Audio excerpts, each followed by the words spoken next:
Après sa résurrection, notre Seigneur n'était plus sujet aux limitations naturelles, à cause de la nature particulière de sa vie de résurrection. Le temps et l'espace n'avaient plus de contrôle sur lui. Le principe demeure et s'applique lorsque nous vivons dans les valeurs et l'énergie de la vie de résurrection. Nous sommes des enfants de l'éternité et de l'univers. La prière atteint les extrémités de la terre, et la signification de notre existence et de nos actions relève d'une dimension universelle et éternelle. Il n'y a aucune limitation. Ainsi donc, bien-aimés en Christ, frères et sœurs, mes chers amis, auditeurs, auditrices, bien-aimés de Dieu, la vie naturelle n'est pas un critère. Elle n'est plus. Qu'elle soit forte ou faible, cela n'a pas d'importance. Sa force ne veut pas dire efficacité dans les choses spirituelles, qu'elles soient intellectuelles, morales, de circonstances sociales ou physiques. Sa faiblesse n'est pas un handicap. Nous sommes appelés à vivre de sa vie, mais à servir sa vie seulement, la seule qui est efficace et sûre.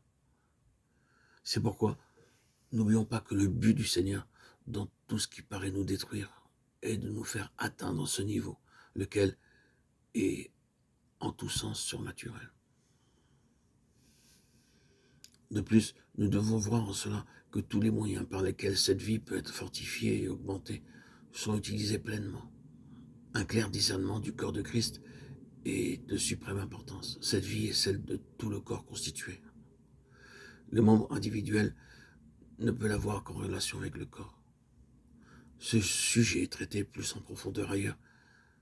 Et ici, nous n'en dirons pas plus, puisque nous nous occupons de la compréhension à Christ, de Christ en sa plénitude en tant que la tête, non pas seule en tant que tête, mais comme un seul corps. Ce qui est vrai de la tête doit l'être aussi des membres. Ce qui est vrai du cep doit être vrai des serpents. Ce qui est vrai du dernier Adam doit être vrai de chaque membre de sa postérité. Nous sommes devenus une même plante avec lui, par la conformité à sa résurrection, dit l'apôtre Romains 6, 5. Et il a prié pour que cela puisse être fondé de plus en plus sur l'expérience. Ainsi, je connaîtrai Christ et la puissance de sa résurrection. Philippiens 3, 10.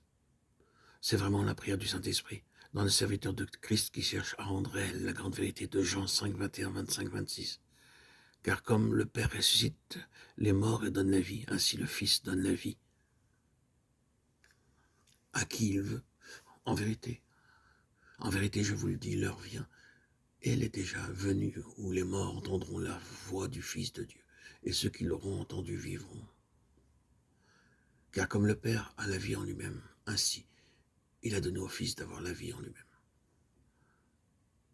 L'heure vient, elle est déjà venue. Viens Seigneur Jésus, viens. Maranatha. Amen. Alléluia. Gloire à Dieu au plus haut des cieux et paix sur la terre aux hommes qu'il aime, à toi Seigneur, tout honneur et toute gloire pour les siècles des siècles.